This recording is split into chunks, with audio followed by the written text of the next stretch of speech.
Salam əziz tələbələr, hər vaxtınız xeyir olsun. Bir-birindən maraqlı 25 sualın izahına baxmış olacağıq.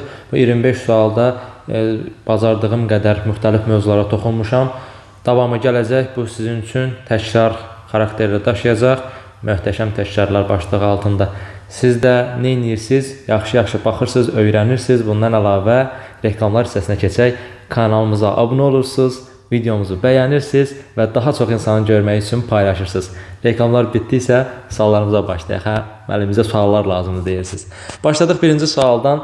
Birinci sualda oxlar istiqamətlər göstərir ki, bu iki şəkildən üçüncüsünü alır. Necə alır bunu? Rahat şəkildə bu ikisinin, yəni bununla bunu üst-üstə toplayar, yuxarıdakını almış olar. Və ya istəsəz bunu gətirib bunun üzərinə çəksəm, bu formada görürsünüz, yuxarıda şəkili almış olar. Və ya ki, bu iki şəkili üst-üstə qoysam, bunun yuxarısındakını almış olaram.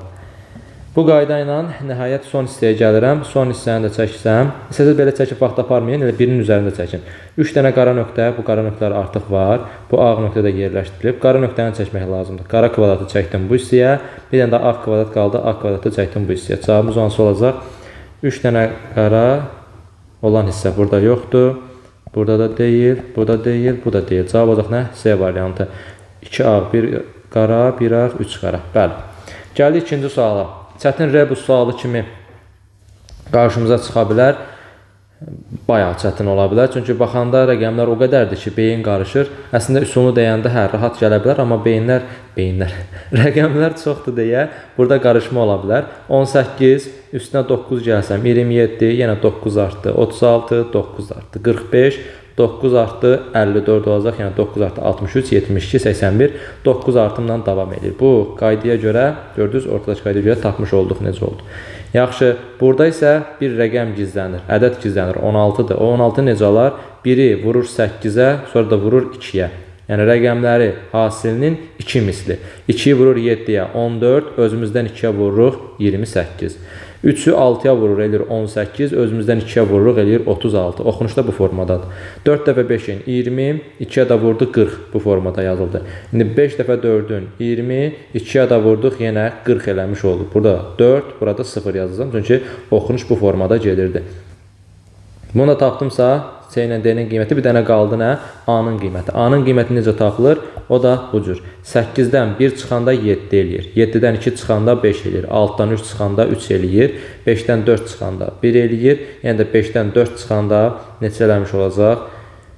1 eləmiş olacaq. A-nın da qiyməti olur 1. Yəni böyüyündən kiçiyini çıxırıq deyə bilərsiniz.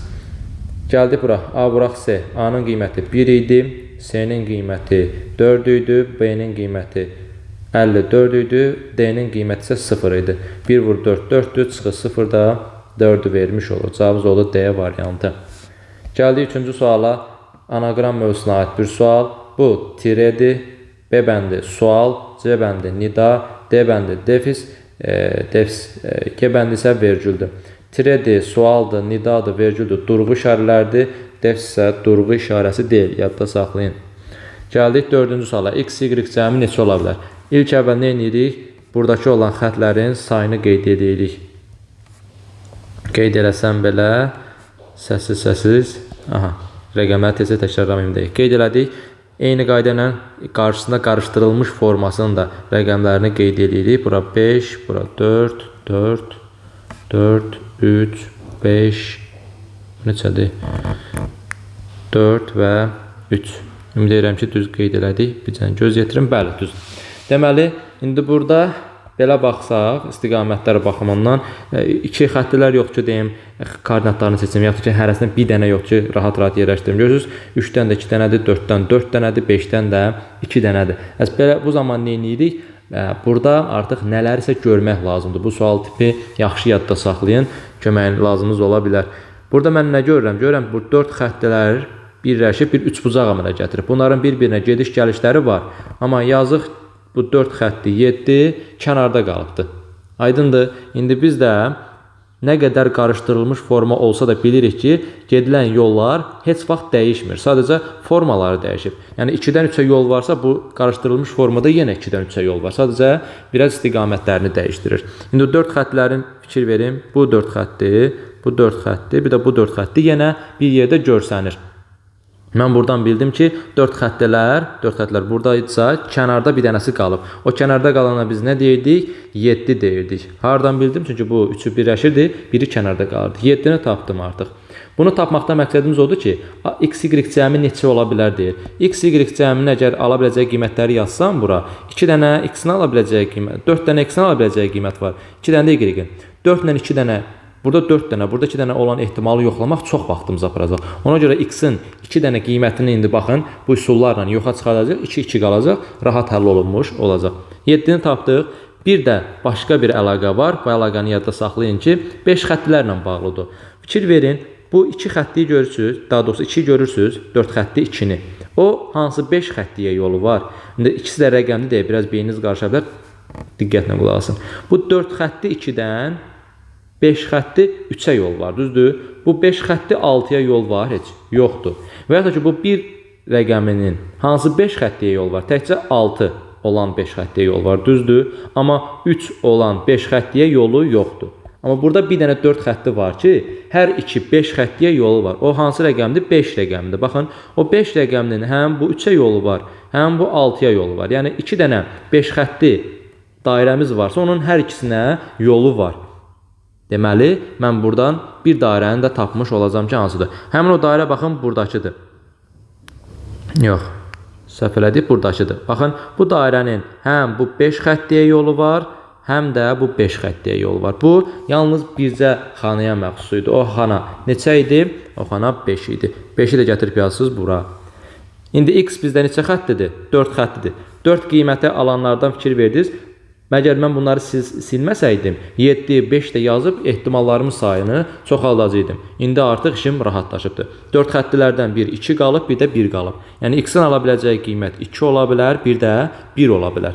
Başqa, y-in ala biləcəyi qiymət. Y neçə xəttidir? Y 3 xəttidir. 3 xəttilərdən neçə var? 4 və 8 var. Buraya yazıram 4 ilə 8. Hə, bax indi hərəsinin 2 qiyməti varsa, ehtimal olan hissələrə keçə bilərəm. Ehtimal nədir? 13. Cəmi 13 zaten yarada bilmərəm. 2 ilə 4, 2 ilə 8, 1 ilə 4, 1 ilə 8-in cəmi 13 eləməz ki. 6 yarada bilərəm, 9 yarada bilərəm, 12. 12 də yarada bilərəm. 12 bu formada yarar, 4 ilə 8-in cəmi. Mən ikisini də bir 7-dən götürə bilmərəm ki, birini ondan, birini bundan götürməliyəm. Görürsünüz, ümumiyyətlə hesablamadan baxıram ki, bu ehtimal yarana bilər, yarana bilməz. 5 qiymətini də ala bilər, 1 ilə 4-ün cəmindən. Hə, indən sonraki məsələ necə olacaq? Götürürsünüz B bəndini. 2 ilə 4. B bəndini almaq üçün 2-4 qiymətinə ehtiyacım var, düzdür? 2 ilə 4-ün bir-birinə münasibətinə, artıq buranı təmizləyirəm. 2 ilə 4-ün bir-birinə münasibətinə baxın. 2-dən 4-ə birbaşa yol var. Yəni birbaşa gediş-gəlişləri var. Birbaşa gediş-gəlişləri var, amma buranı da təmizləyirəm. X ilə Y-in birbaşa yolu yoxdur bir-birinə. Fikir verirsiniz? Amma biz demişik ki, buradakı münasibət necədirsə, eyni qaydada bu formada olmalıdır. X ilə Y-in bir-birinə gediş-gəlişi olmadığına görə mən deyirəm ki, bunun 2-4 olma ehtimalı yoxdur. Çünki 2 ilə 4-ün bir-birinə yolu olduğunu görürəm mən. Amma burada X ilə Y-in yolu yoxdur axı. Sonra 5 qiymətini hesablasam, 1 ilə 4. Düzdür? Yox, o cavabımız olacaq. 9-u yoxlayım. 9-u yoxlayıram. Baxın, 9 alınması üçün mən hansı rəqəmlər götürməliyəm? X-dən 1-i, Y-dən də 8 qiymətini. Amma baxıram ki, 1 və 8 arasında yenə birbaşa əlaqə var. 1 ilə 8 arasında birbaşa yol var, amma X və Y arasında birbaşa yol yoxdur. Deməli, 1-8 qiyməti də olmaz. Yəni, cəm 9 ola bilməz. Mən hansı rəqəmləri götürməliyəm? Y-dən 1-i, daha doğrusu X-dən 1-i, Y-dən də 4-ü. Buradan kənardan yazım 1 və 4. Cəmləri neçə eləyir? 5.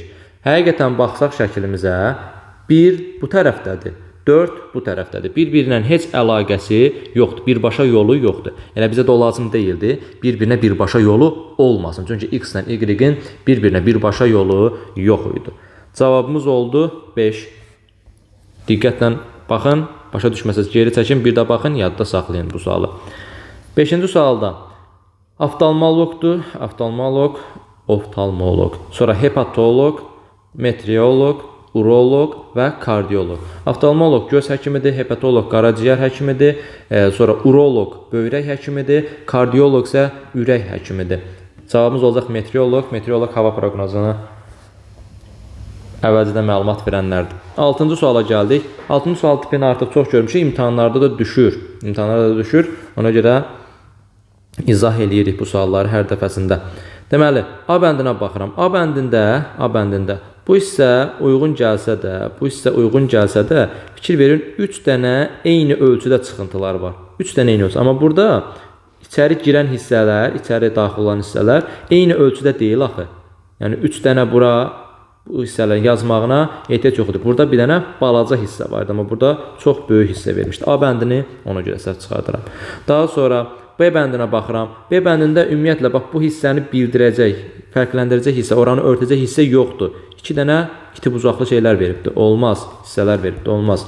Daha sonra D bəndinə baxıram. D bəndində bu hissə uyğun gəlsə də, burada uyğun gəlsə də, baxın burada çox iti bir hissə lazımdır mənə. Həm buranı doldurmaq üçün, həm buranı doldurmaq üçün iti hissələrə ehtiyacım var. Ucu sivri olan, amma burada görün çox balaca bir hissə vermişdi. D bəndini də ona görə silirəm. Baxın bu sırf bu hissəyə görə balaca, amma bura uzun bir hissə lazımdır. D bəndi ona görə çıxdı. Qalır nə? C variantından Y variantı. C bəndindən Y bəndinin fərqi isə baxın bu hissənin böyük, bu hissənin balaca olmasıdır.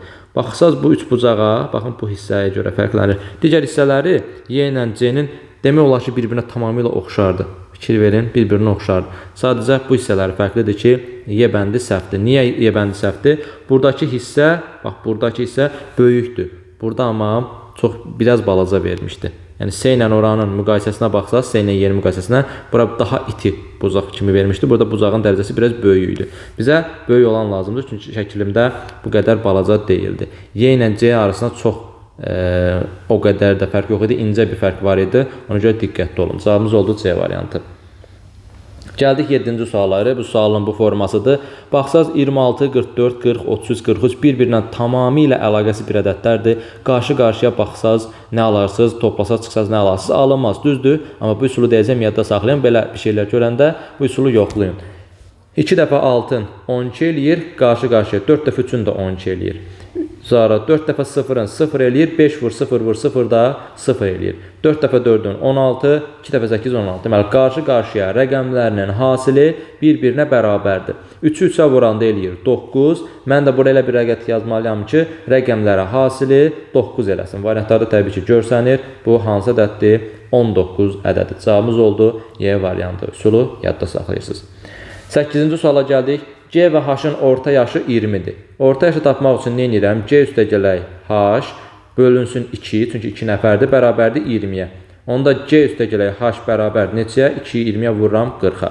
Daha sonra C və R-in orta yaşı 51-dir. Yazıram bura C və R-in yaşların orta yaşı. C ilə R-in cəmi 2-yə bölürəm, çünki yenə 2 nəfərdir, bərabərdir 51-ə.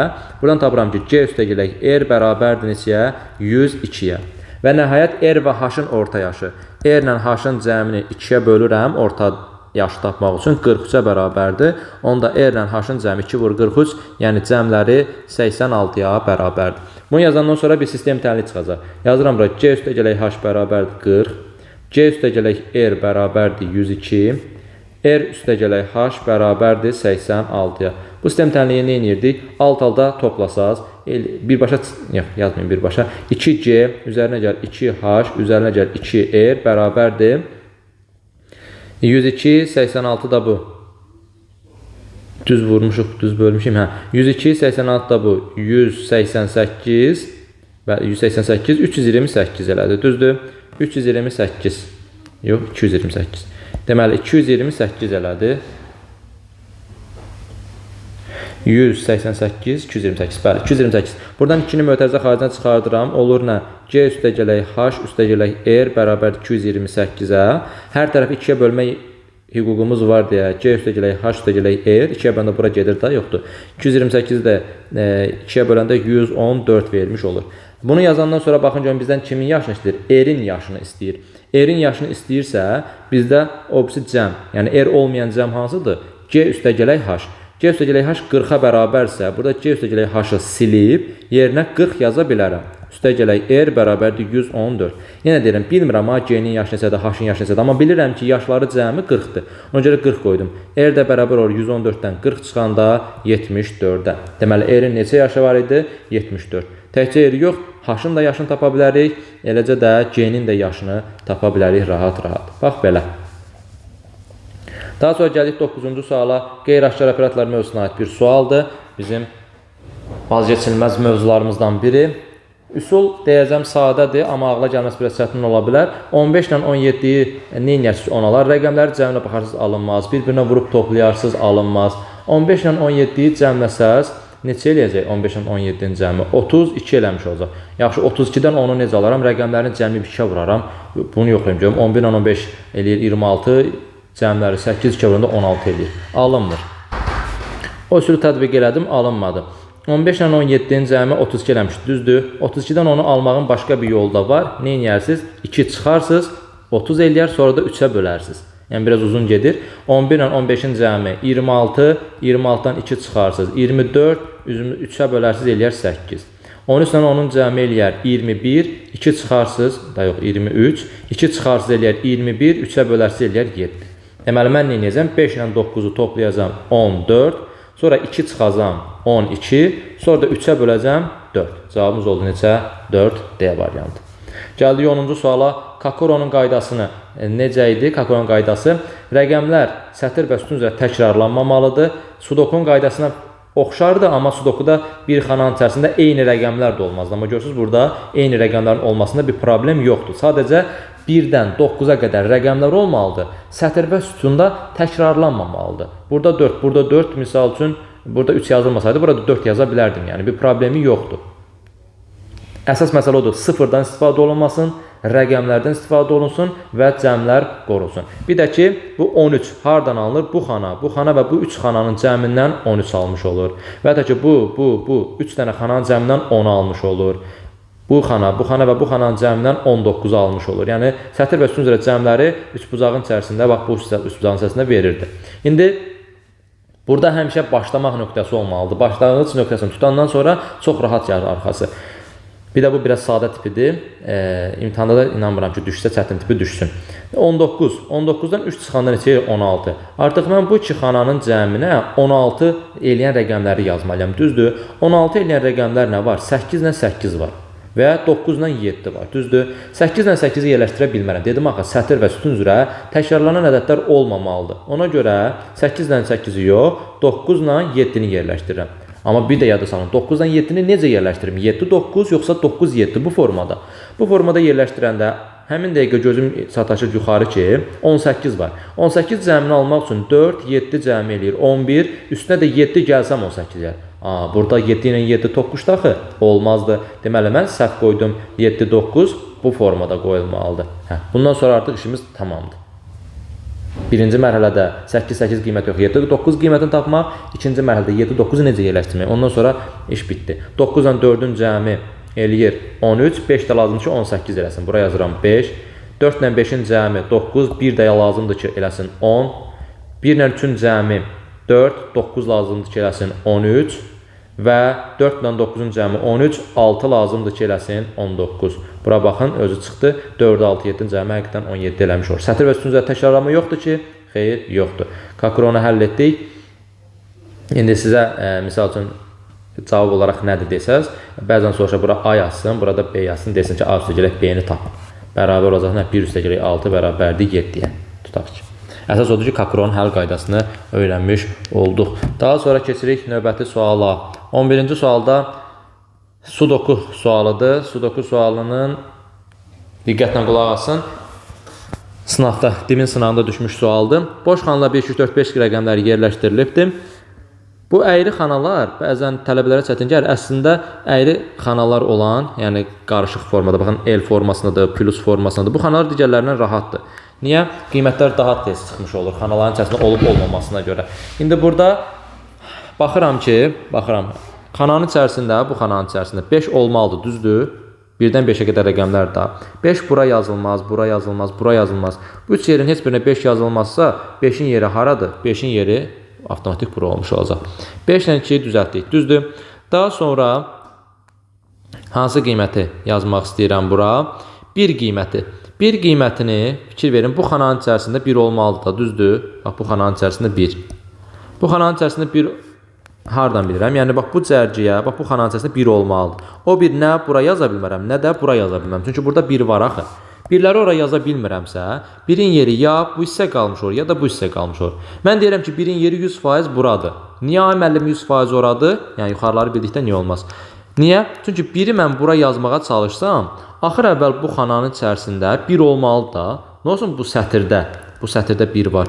Amma bu ayrıca bir hissə var axı, qara xətlərlə hüdudlanmış hissəsi var. Bunun içərisində 1-dən 5-ə qədər ədədlərin hamısı yazılmalıdır. Mən bura 1 yazdımsa, onda burada yaza bilmərəm, burada yaza bilmərəm, burada yaza bilmərəm. Bəs hara yazacağam? 4-ün üstünə yazacaq deyiləm ki bunu. Bax, ona görə deyirəm ki, 1-in yeri 100% haradır? 1-in yeri bura olmuş olacaq. Daha sonra bu xananın içərisində 1-i yerləşdirməyə çalışsam, 1-i bura yerləşdirə bilmirəm, burada var. 1-i bura yerləşdirə bilmirəm, burada var. Bir də bircə dənə yer qalır. 1-in yeri də bura olmuş olur. Əsas məsələ 5 və buradakı 1-i tapmaq idi. Bundan sonra hər şey açıq-aydın görsənir. 1, 2, 3, bura lazımdır nə? 4, 5 formasını düzəldi. 1, 2, 5 var, 3-dən 4 yoxdur. Düzdür bu xananın içərisində, plus olan xananın içərisində 3-dən 4 yoxdur.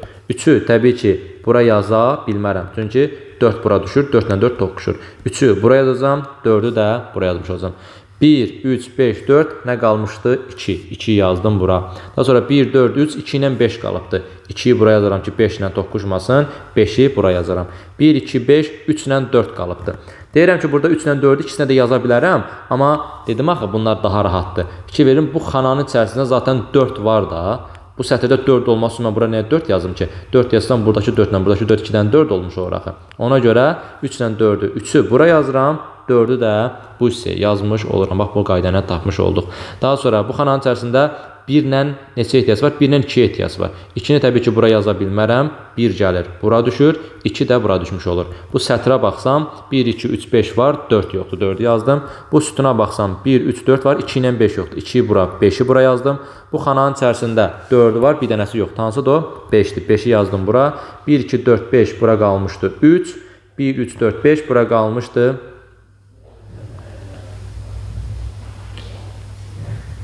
Hə, 2 yazılıbdır. 3, 4, 5, 2, 1 qalmışdı bura. Düzdür? 1. Buradan nəyi səhv elədik? Biz toqquşma baş verdi. Bizcə dəqiq silək. Nəyinsə yerini səhv yazmışıq.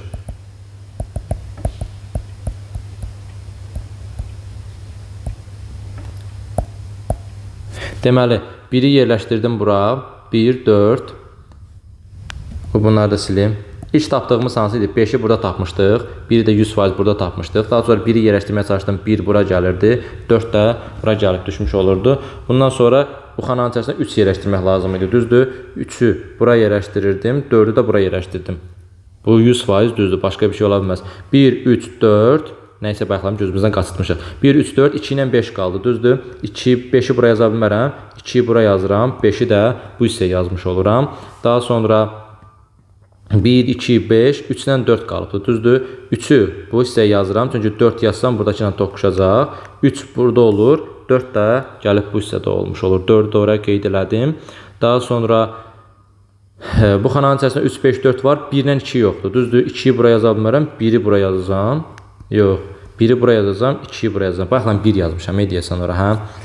Bildim. Bu hissəyə 2 yaza bilmərəm deyib 1 yaza bilmərəm deyəsən 1 yazmışdım ora. 4 ilə 2 qeyd elədik. 4, 5, 2 varsa 1 ilə 3 qalıbdı. Onda 1-i bura yazaram, 3-ü də bura yazaram. 1, 3, 4, 2 ilə 5 qaldı. 2-ni bura yazaram, 5-i bura yazaram. 1, 2, 3-ü bura yazaram. 1, 3, 5, 2-ni bura yazaram. 5-i bura yazaram. 1, 2, 3, 4-ü də bura yazaram. Hə, bax indi baxın sətr üstün üzrə səhvimi gördüm ki, bax bura bayaqlarım 1 yaza bilmərəm deyib durub 1 yazmışdım. Ona görə səhv çıxmış oldu. Bir problem ümid edirəm ki, yaşanmaz sizdə.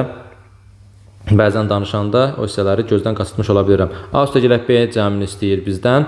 4 üstəgələk 2 də bərabər eləyir neçə? 6, yəni Y variantı. Sətir və sütun üzrə heç bir təkrarlanma yoxdur. Gördüyüm qədərinə bəli yoxdur. 4, 5, 3, 4, 5, 3, 4, 5, 3, 4, 5. Deməli belə, bu da bizim 11-ci sualımız oldu. 12-ci sual yenə sınağa düşmüş sualdır. Dövlət vergi xidmətinə işə qəbul əlaqədar keçirilən imtahanda təqdim olunan 100 test tapşırığın blokaj və paylanmasını göstərən diaqram istifadə edərək sualı cavablandırın. Birinci diaqramı başa düşməyə çalışaq. Hüquqşünas ixtisası üzrə baxın göstərir ki, bu kənardakı olanlar hüquqşünaslıq ixtisasını bildirirdi. O hüquqşünaslıq ixtisası üzrə 100 sual var. Gəlin görək düzdür. 20 üstünə 10 gəldim. 30, 35, 43, 57 də bu 100 elədi. Həqiqətən 100-dür. Eyni zamanda ümumi sahə üzrə hissədə bax bu ortadakıdır. Ümumi sahə üzrə də toplasam 35, 15, 50, 15 də bu. 30 da bu 70, 20 da bu neçə elədi? Bir dəqiqə, 35 ilə 15-in 50, 30 da o 80, 20 da bu 100 elədi. Həqiqətən ümumi sahə üzrə də 80 sualdan ibarət idi. Misal üçün, bu ağ rəng qanunvericiliyi bildirirdi. Ümumi sahə üzrə misal üçün 15 dənə qanunvericilik sualı var. Hüquqşünaslıq ixtisası üzrə isə 57 dənə qanunvericilik sualı var. Hətta ki, rəqəmsal məlumatlar burada 5 dənədir hüquqşünaslıq ixtisası üzrə. Ümumi sahədə də 15 dənədir. Bunun başa düşdüksə indi bizdən şərtini soruşur. Bir də ki, bu qədər böyük sual görüb qorxmayın. Bəlkə də ən sadə suallardan biridir. Ümumi sahə üzrə imtahanda iştirak edən namizəd 5 blokdan birinə. Ümumi sahə üzrə iştirak edirsə, artıq mənim hüquqşünaslıq sahəsinə ehtiyacım yoxdur. Sadəcə beyin qarışdırmaq üçün vermişdim. Blokdan birinə aid olan test tapşırıqların 14%-ni doğru cavablandırıb. Bu nə deməkdir? Yəni, hansısa blokdan birini, ya bu buradakı blokun, ya bu blokun, ya bu blokun, ya bu, ya da bunu. Yəni, bu 5-indən birinin 14%-ni cavablayıbdır. Misal üçün, atıram, bu 15 dənəsinin 14%-ni eləyibsə, necə eləyəcəm? 15 vurulsun, %14 deyəcəm. Bunu tapacam, deyəcəm ki, bu 15 dənəlikdən neçəsini həll eləmişdir. Bax, bunun nəzərdə tutur. Yaxşı, bizə nə soruşur bəs? Deyir ki, 14% doğru cavablanır. Bu şərt hansı blok üzrə təsdiqini tapsa, namizəd keçid balını, yəni 70 balı toplaya bilməz. Keçid balını toplamamaq üçün hansı xananı, yəni 14%-ni, daha doğrusu 5%, 14%-ni işləyir. Mən yoxlayıram. Bu 15 suallığın görüm 14%-ni yazsa, keçid balını toplaya bilir, yoxsa toplaya bilmir. Elə 15-in 14%-ni tapıram. 15 ilə 100 ixtisar getdi 5-ə, burada qaldı 3, burada qaldı 20, 20 ilə də 14 ixtisar getdi 2-ə, burada qaldı 7, burada qaldı 10. 21 eləyir, 7-yə vuranda ona da böləndə 2,1. Deməli, bu əgər 15 suallığa aid eləsəm, yəni qanunvericilik hissəsinə aid eləsəm, buradan, bu blokdan 2,1 suala cavab vermiş olur. Yəni 2,1 bal gəlir, belə deyək, 2,1 bal gəlmiş olacaq. Bundan sonra bu hissələrə baxıram ki, 20, 15, 15, 35-in cəmi, bir də 2,1-in cəmini cəmləsəm, görərəm ki, bu cəmlərim gəlib bu 70-i keçir. Necə? 20, üstünə 30 gəlsəm, 50, 35 də bu 85, 2,1 də bu 87,1 bal nəticə eləyir. Mənim keçid balım neçə idi? 70. Deməli, bu 15 suallığın 14%-nə cavab vermiş olsa, keçid balını rahat-rahat toplaya bilir. Artıq burada 3 dənə 15 olan hissə var idi. Bunu 15-dirsə, bu 15-dədir, bu 15-də də hansı blokun, yəni üçündə eyni anda yox ha, ayrı-ayrı. Daha yoxlamağa nə gərək var ki, 15-i artıq hesapladım da, hesaplayanda gördüm ki, digərlərin cəmi keçid balını bir xeyli keçmiş olur. Bunu yazandan sonra 2 dənə qiymətim qaldı. Bir 35 qiyməti, bir də 20 qiyməti. Mən ən çox qiyməti hesaplayaram təbii ki. Əgər 20 alınmazsa, deməli 35 heç alınmaz. Onun məntiqlə elə 35 hesablayacam. Əgər bu əfəndi 35 sualın 14%-ni cavablandırsa, 35-in 14%-ni tapıram. Neçə eləyir 35-in 14%? 35 ilə 100 ixtisar getdi 5-ə, burada qaldı 7, burada qaldı 20. 20 ilə də 14 ixtisar getdi, burada qaldı 10, burada qaldı 7. 7 dəfə 7 də 49 eləyir. 49-u da 10-a böləndə eləyir neçə? 4,9. Əgər bu 35 suallığın 14%-ni cavablayırsa, 4,9 bal gəlir buradan. Yəni 35 bal idi, indi onun 4,9 balını. İndi cəmləyirəm. Görüm, cəmləri keçid balını yığır, yoxsa yox. 15, 15, 30, 20 da bu 50, 15 da bu 65, 65. Üzərinə gəl 4,9 da buradan. Neçə elədi? 69,9. Keçid balım neçə idi? 70 idi.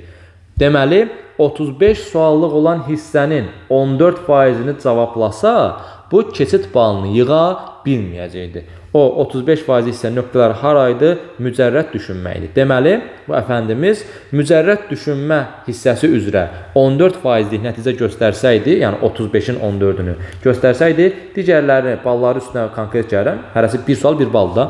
Üzərinə gəlsəm, necə eləyəcəkdi? 69,9 keçid balını keçməyəcəkdi. Ona görə cavabımız elə bizdən də soruşur ki, hansını toplaya bilməz, hansını da təsdiqini tapsa. Deməli, mücərrəd düşünmə hissəsində təsdiqini tapsa, bu keçid balını toplaya bilməz. Cavabımız oldu Y variantı. Gəldik 13-cü suala. 13-cü sualda 1 ilə 1-i toplayır 2, 1 çıxır eləyir 1. Bu, digər formalarda ola bilər. Bu, toplayıb bura yazırdı bəzi məqamlarda və yaxud da ki, bu ikisini bir-birinə vurub bura yazırdı. Müxtəlif üsullar ola bilər. Bu üsulda belə idi. 1 ilə 1-in cəmi 2, çıxdım 1-ni 1. 1 ilə 3-ün cəmi 4, birini çıxdım elədi 3. İndi mən də 3 ilə 3 cəmləyəcəm 6, 6-dan 1 çıxacam eləcək 5. 5 ilə 3-ün cəmi 8, 1 çıxdım 7. Görürsünüz yerindədir. B-ni tapmaq üçün 7 ilə 7-nin cəmi 14, 1 çıxdım elədi 13. 9 ilə 13-ün cəmi 22, 1 çıxdım elədi 21. A-nın qiyməti 5 idi, B-nin qiyməti 13 idi, C-nin qiyməti isə 21 idi. 21 ilə 13-ün cəmi 34, 5 ilə çıxdım 29, cavabımız oldu C variantı. Yadda saxlayın. 14-cü sual. Bir-birindən fərqli bir rəqəmli natural ədədlərdir. Bizdən minimum rombu soruşur. Minimum yəqin ki bilirik, ən aşağı, ən az qiymətli deməkdir. Gətirin bura 1 yazım, bura 9 yazım, olsun minimum qiymət. Xeyr, elə bir şey yoxdur. Şərti ödəyən minimum qiymət lazımdır. Bunu həmişə yadda saxlayın. 1, 9 versəm 9-un üstə neçə gələndə 6 eləyir, mənfi 3 gələndə. Amma bizə deyirdi axı, natural ədədlərdir. Yadda saxlayın, mənfi ədədlər natural deyil. Sayarkən istifadə etdiyimiz ədədlər naturaldır. 0 da natural deyil. Bura yaxşı, bəs hansı qiyməti qoyaram?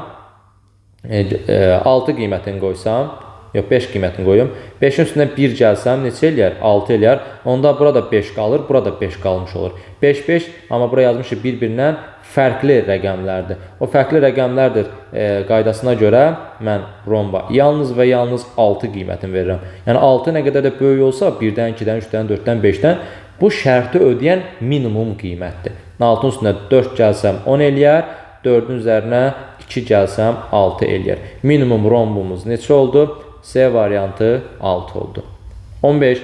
Verilən şəkildəki xanalara 5, 6, 7, 12, 13 ədədləri yazıldı. İlk 5 xanadakı ədədlərin cəmi 35, son 5 xanadakı ədədlərin cəmi 55-dir. Yəni 1, 2, 3, 4, 5. Baxın, bu hissəyə qədər rəqəmlərin cəmi 35 eləyir. Bir də son 5 deyir də, düzdür, buradan başlasam 1, 2, 3, 4, 5. Son 5-ində rəqəmlər cəmi 55 eləyir. Hə, bunun düzülüş qaydasına gələndə birincisi, elə normal bildiyiniz ardıcılıqla yazın görün hələ, sizə hansı nəticəni verir. Uyğun olmasa başqa şey fikirləşərsiniz. Amma yazanda görürəm ki, 5, 6, 7, 8, 9, 10, 11, 12, 13. Bu rəqəmləri yazanda görürəm ki, ilk əvvəlin cəmi həqiqətən 35 eləyir. 5-in altın cəmi 13, daha doğrusu 11, 18, 26, 35. Bizə deyir ki, 35 versin də. Son 5-in cəmini hesablasam 9, 19, 30, 42, 55. Son 5 xananda cəmi 55 vermiş olur. Bitdi də. Deməli elə mən ədədləri normal olaraq ardıcıl düzsəydim, bu şərtlərim hər şey aydın olmuş olardı. Bizdən soruşur ki, 5-ci xanadakı ədəd tapın. 1, 2, 3, 4, 5. 5-ci xanadakı ortaq olan rəqəm idi elə. O da 9 rəqəmidir. Cavab oldu D variantı. Gəldik 16-cı suala. 16-cı sualda görürsünüz, çox qarışıq bir hissələr var. Yəni, çox qarışıq rəqəmlər var. 64, 3, 61, 82, 39, 2, 98 bir-birinə əlaqəsi olmayan ədədlərdir. Bir-birinə əlaqəsi olmayan ədədlər görəndə nə edirdik? Cəmləmə işini aparırdıq. Cəmləmə işi aparanda ümumiyyətlə cəmləyə bilərsiniz. Yəni, 64, 3, 72, 15, 89 cəmləsəz bir şey çıxmayacaq. Yəni, yoxlaya bilərsiniz. Birdən-birə bilməzsiniz də bu rəqəmləri cəmdir, yoxsa yox. Ona görə ikisini də yoxluyursunuz. Rəqəmləri cəmini tapanda isə 6, 4, 10, 13, 20, 22, 23, 28, 36, 45 eləyir. 12, 19, 26, 28, 17 də bu 45 eləyir. 13, 22, 10 da bu 32, 35, 44, 45. Bu da 45 elədi. İndi bu da rəqəmlərin cəmi neçə eləməlidir? 45 eləməlidir. 4 ilə 1, 5. 9 da bu 14, 17, 19, 24, 30, 37. 37-nin 45 olması üçün nə lazımdır? 8 lazım. 37-nin üstə 8 gələndə 45 eləmiş olur. Cavabımız oldu nə? C variantı. Yəni, yadda saxlayın, bir-birinə əlaqəsi ədədlər olanda bu üsuldan, toplama üsulundan istifadə eləyin. 17-ci sualda sınaq sualıdır. Baxın, qırıq-qırıq xəttlərlə əhatə olunubdur. Burada bir xətti kvadratlarla əhatə olunubdur. Elə sonuncusunda da 2 xətti 2 xəttilsə, elə cavab hissəmizdə də 2 xətti kvadrat olmalıdır. Bir də içərisindəkinə fikir versəz, 3 bucaqdır, kvadratdır, dairədir. 3 bucaqdır, kvadratdır, dairədir. Dairədir, 3 bucaqdır, indi nə olmalıdır? Kvadrat olmalıdır. Çəkdim kvadratı, içərisində bir dənə kvadrat çəkdim.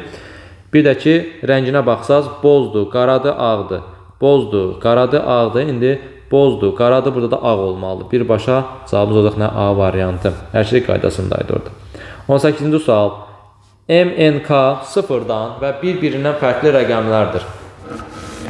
MNK ilə 2NK-nın cəmi 8-2 N vermiş olur, düzdür? K-nın qiymətinə 1 versəm N 2 olacaq, 2 versəm 4 olacaq, 3 versəm 6 olacaq, 4 versəm neçə olacaq?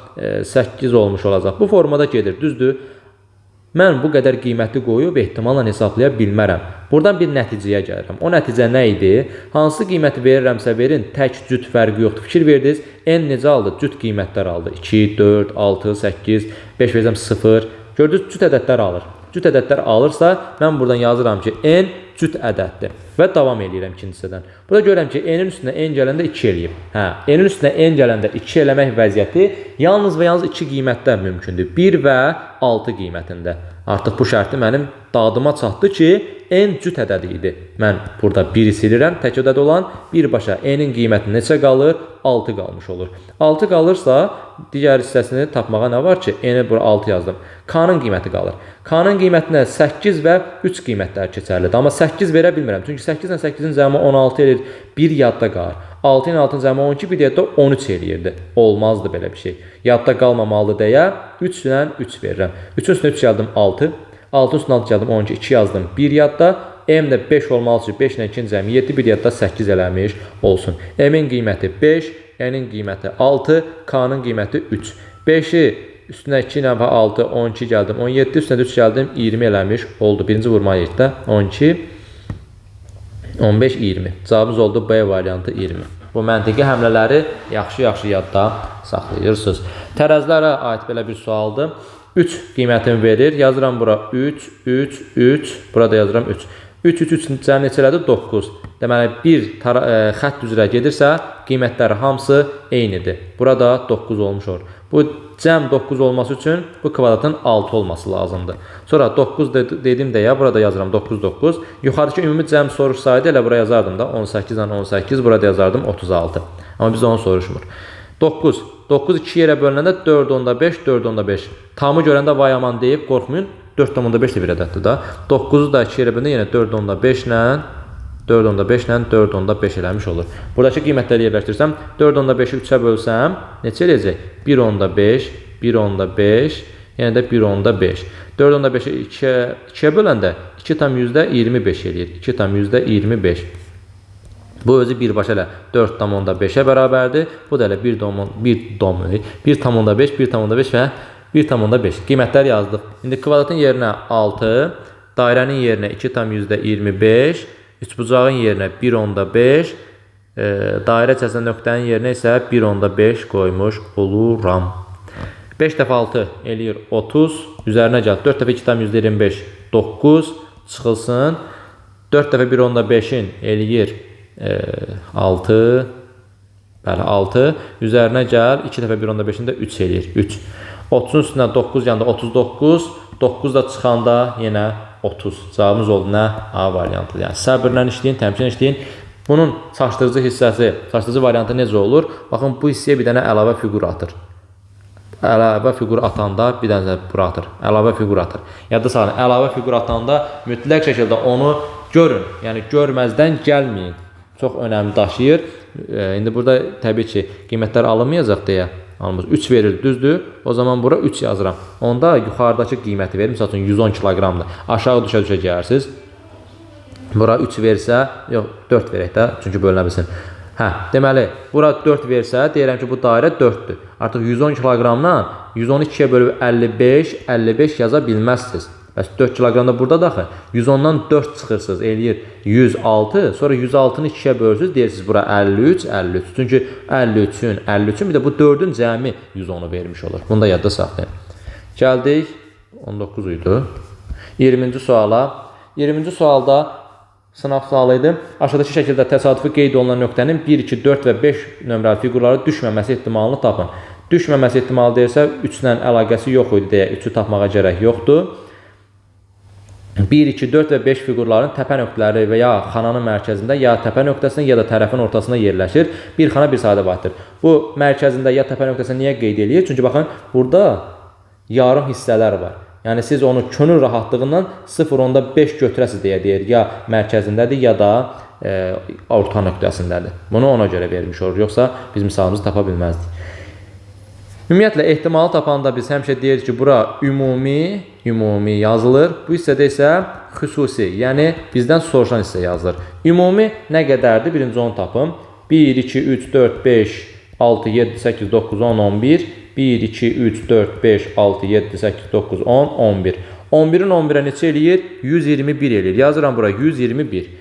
Ümumi oldu 121, xüsusi isə nə olacaq? Bunların cəmləri olmuş olacaq. Bizə amma deyir, düşməməsi ehtimalı. Bunu da yadda saxlayın. İndi, üçbucağın sahəsini hesablayanda nə edirdim? Bir dənə hündürlüyü yendirirdim. Hündürlüyün və tərəfin arasının 2-yə bölünməsi. Düzdür? 0.5, 1.5, 2.5, 3.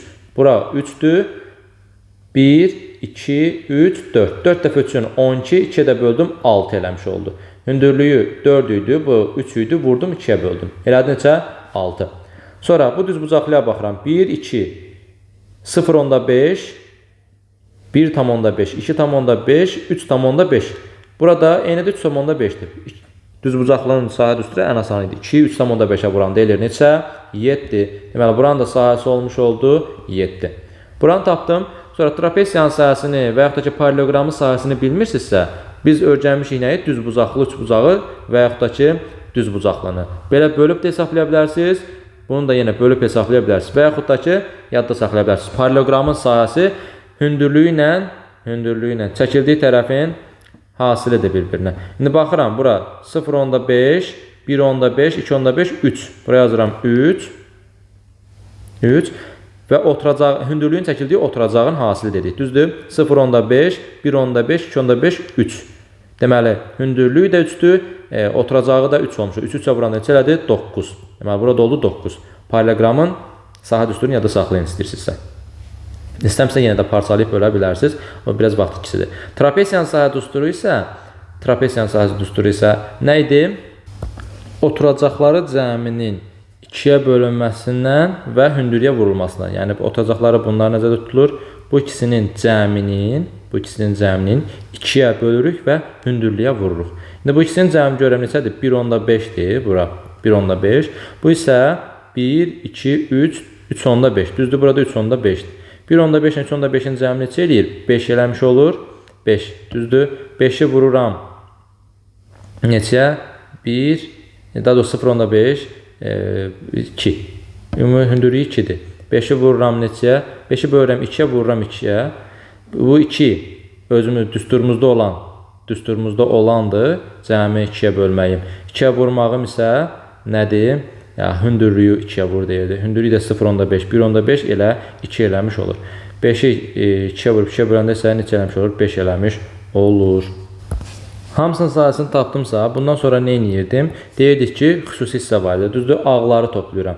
6, 7 də bu 13, 5 də bu 18, 9 da bu 27. Yazıram bura 121-də 27. Cavabı görən kimi gəlib yazmayın. Zaten heç yox idi, yaxşı da yox idi. 121-də 27 bizim cavab deyil axı. Bizə deyirdi ki, düşməməsi ehtimalı. Düşməsi ehtimalı desəydi, oydu. Düşməməsi ehtimalı isə 121 idi də ümumi ehtimalı. 121-dən 27 çıxıram. 11-dən 7, 4. Daha sonra 11-dən 2, 94. Düzdür? Düz çıxdıqda ümid edirəm ki, bəli, 94. Cavabımız orada neçə? 121-də 94. Haradadır? D variantında. Bax belə. 121-də 94-də tapdıq, keçdik 21-ci suala. Dairəvi çəmənliyin kənarında ağaclar əkilib, çəmənliyin içində yalnız güllər bitir. Afət və Rəhlət çəmənliyin ətrafında ağacları saya-saya gəzirdilər. Onlar bir istiqamətə geçsələr də, gəzintiyə müxtəlif yerlərdən başlamışlar. Rəhlənin saydığı 7-ci ağac, Afətin saydığı 20-ci ağac idi. Afətin saydığı 7-ci ağac, Rəhlənin saydığı 93-cü ağac idi. Biraz beyin qarışır, eləmi? Dairəvi çəmən ətrafında neçə ağac bitir? Bir dənə dairəvi hissə çəkirəm bura. Bura yazıram Rəhlə, burada yazıram Afət. Bura Rəhlə, burada Afət qeyd edelim. Deyir ki, Rəhlənin saydığı 7-ci ağac, Afətin saydığı 20-ci ağacdır. Bir də Afətin saydığı 7-ci ağac, Rəhlənin saydığı 93-cü ağacdır. Birinci hissəyə fikir versəz, bu 7 ilə 20 arasında nə qədər var? 7 ilə 20 arasında 13 var da, düzdür? 13 dənə ağac var. Deməli, mən nə etməliyəm? 93 ilə 7 arasında 13 dənə ağac saymalıyam. Ay müəllim, bunu necə sayacağıq? 93 ilə 7 arasında 13 saymaq mı olar? Təbii ki, olar. Necə olar? Bu başlayar buradan sayar 1, 2, 3, 4, 5, 6, 7. Bu da başlayar bu tərəfdən saymağa başlayar. 93-dən sonra 94, 95, 96, 97, 98, 99. Yəni elə bilin ki, ağaclar bu formada düzürdür. Sadəcə bu tərəfdən saymağa başlayır. Bu da bu tərəfdən saymağa başlayır da. Hə, indi hər şey qaydasında olmuş olacaqmı yoxsa yox? Görək. 13 dənə ağac saya bilirəm burada. 1, 2, 3, 4, 5, 6, 7, 8, 9, 10, 11, 12 və 13. Nə oldu? 13 olmuş oldu. Deməli əsas məsələ burada nə idi? Şərt o qədər çətin görsənir, amma həlli asandır. 7 ilə 20 arasında mən gördüm ki, 13 dənə ağac fərqi var. 13 dənə ağac fərqi varsa, istənilən vəziyyətdə 13 fərq qorunmalıdır. Yəni saymağa başlayanda. 93 ilə 7 arasında isə görürsünüz çox böyük 80 neçə fərq var da. O ağla gəlməsi mən 13-ü necə yaradım? Hə, bax elə əslində ağla gəlməli olan hissə o idi ki, 93-dən başlayım bu formada. İrəliyə doğru gedim.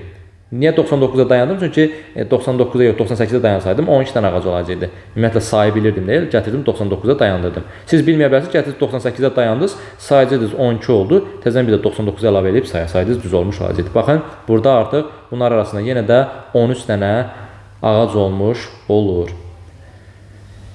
Ümumiyyətlə 20 ilə 7-dən 13 çıxıb, 93-dən də 7 toplayıb 93-dən 7 çıxsaydınız eləyərdi 86, 20-dən 7 çıxsaydınız eləyərdi 13, 86 ilə də 13 toplayıb 99 tapa bilərdiniz. Amma həll qaydasında bu formada yadda saxlaya bilərsiniz. Deməli, burada dairə cəmiyyətində 2 dənə ağac var, 99 dənə ağac var. Buradan başladı 7-yə qədər saydı. Əsas məsələ 93 ilə 7 arasında bu 13 dənə ağac sayını necə yaratmaq idi? O da bu cür yaratmaq idi. Yəni ağaclarımız düzülürdü. Sadəcə saymağa başlayanda ağaclar konkret nömrələnməyib. Sadəcə rəhlə sayanda buradan sayır, 1-dən başlayır. Bu da elə bir ki 93-cü ağacdan başlayır da ümumi olaraq. Bunun da üçün bu 1-dir, bu 2-dir, bu 3-dür, bu 4-dür. Sadəcə 99-a qədər gəlir deyə bu formada yazmış olduq. Gəldik 22-ci suala. Bu açıq sual idi 20. Deməli, 22-ci sualda Gülnar, Orxan, Mahir, Rəvan, Könül, Ceyhun və Səidə adlı tələbələrin hər bir kitab, hansı ki, informatika, pedagogika, riyaziyyat və tarix kitabları içərisindən cəmi bir kitab götürdü. Qeyd yaradaq. Deməli, hansı kitabları götürüblər? İnformatika kitabını götürüblər, pedagogika kitabını götürüblər, riyaziyyat kitabını, eyni zamanda tarix kitabını götürüblər. Deyir ki, cəmi bir kitab götürülür. Hər kitabdan 2 ədəd götürülmüşdür. Hər kitabdan 2 dənə kitab götürülübdür. Yazıram bura, nöqtələrimi qeyd edirəm. Sayılara baxsam 1, 2, 3, 4, 5, 6, 7, 8. Həqiqətən 8-i 2-yə hərəsi 2 dənə götürəndə neçə eləyir?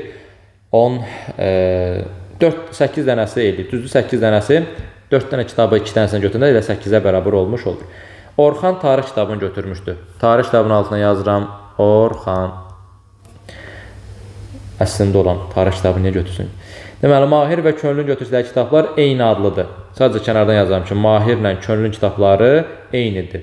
Gülnar və Səidə müxtəlif kitablar götürüblər. Gülnarla Səidə isə müxtəlif kitablar götürüblər. Riyaziyyat kitabını götürənlər oğlanlardır. İndi düşünün, riyaziyyat kitabını götürən oğlanlardırsa, buraya yazıram oğlanlar. Oğlanlardan kimlər var? Orxan var, Mahir var, Rəvan var. Başqa kim var? Heç kim. Elə Orxan, Mahir, Rəvan var. Yox, Ceyhun da var imiş. İnciməsin Ceyhun, görmür. Deməli, Ceyhun da var. 4 dənə oğlan var, düzdür? Artıq Orxan tarix kitabını götürüb dedisə, bunun üstündən xətt çəkirəm. Orxan tarix kitabını götürmüşdür. Onu qeyd elədim. Çünki bunların hərəsi bir kitab götürür axı. Başqa kitab götürmə ehtimalları yox. Oğlanlardan kim qalır? Mahir, Rəvan, Ceyhun. Mən deyirəm ki, riyaziyyata Mahiri yaza bilmərəm. Niyə? Çünki belə bir şərt var idi ki, Mahir, Könülün götürdükləri kitablar eynidir. Mahiri bura yazsam, onda avtomatik Könülü də gərək bura yazam. Amma bizə deyirdi ki, riyaziyyat kitabını götürən oğlanlardır. Buradan Mahiri bura yaza bilmədiyimə görə 2 dənə oğlan qalır. Rəvanla Ceyhun. 100% bilirəm ki, Rəvanla Ceyhun nə kitablarını götürüb? Riyaziyyat kitablarını götürmüşdülər. Yenə deyirəm, hardan bildim? Sırf Orxan götürmədiyini, Mahir də götürsəydi, Könül götürərdi şərtinin uyğunsuzluğuna görə. Bunu yerləşdirmiş oldum. Sonra deyirdi ki, Gülnarla Səidə müxtəlif adlı kitabları götürüblər. Gülnarla Səidə müxtəlif adlı kitabları götürüblərsə, informatika, pedagogika kitablarını götürə bilərlər. Gülnar və Səidə müxtəlif. Riyaziyyat kitablarını götürən oğlanlardır. Bunları da qeyd eləmiş olduq. Düzdür? Yerdə 5 ad qalmışdı, amma bunları da istənilən formada düzmək olardı. Aşağıdakılardan deyir, hansılar mütləq doğrudur? Mütləq doğru olanları soruşur bizdən. Birinci şərtimizdə deyir ki, Mahir informatika kitabını götürmüşdür. Mahir informatika kitabını götürə də bilər, götürməyə də bilər. Çünki Mahiri buraya yazsam, necə könül də bunun altına düşmüş olacaq. Heç bir problem yoxdur da. Nə problem yaranacaq ki? Və yaxud da ki, Mahiri pedaqogika kitabına yazıram, könül də gəlib buraya düşmüş olacaq. Desəydi ki, hə, Mahir tarix kitabını götürür, onda səhv olmuş olar. Deməli, Mahir informatika kitabını götürə də bilər, götürməyə də bilər. Nəzrin və Səidə eyni adlı kitabı götürmüşlər. Bizə deyirdi axı, Günlarla Səidə müxtəlif kitablar götürüb. Günlarla Səidəni bura yazaram. Deyir, Nəzrin Səidə eyni adlı kitabı götürüb. Nəzrini bura yazaram. Nəzrini bura yazsam, bu fərqətdə yox. Deməli, Günları bura yazsam olar. Çünki Mahirlə könül bir yerdədir axı. S ilə N kimidir? Nəzrinlə Səidə. Nəzrinlə Səidə eyni adlı kitabları belə vəziyyətdə götürürlər. Mahirlə könülü də bura yazıram. Bəlkə Nəzrini buradan götürdüm, G-ni bura yazdım. G kimi idi? Günları bura yazdım. Günlarla Səidə, daha doğrusu müxtəlif kitablar götürmüşdülər. Deməli, aşağıdakılar mütləq doğru olanlar soruşur. Nəzrinlə Səidə eyni adlı kitabları götürmüşlər. Bəlkə vəziyyətdə gördünüz, eyni vəziyyətdə, eyni kitabları götürmüşdülər. Bəlkə Səidəni, deməli, nə edə bilərik, hansı formada yerləşdirə bilərik? Günları bura yerləşdirərəm, günları bura yerləşdirərəm. Daha doğrusu günlar idi. Kim idi o? Hə, günlar, bir də kim qalmışdı? Səidə ilə Nəzrin, düzdür?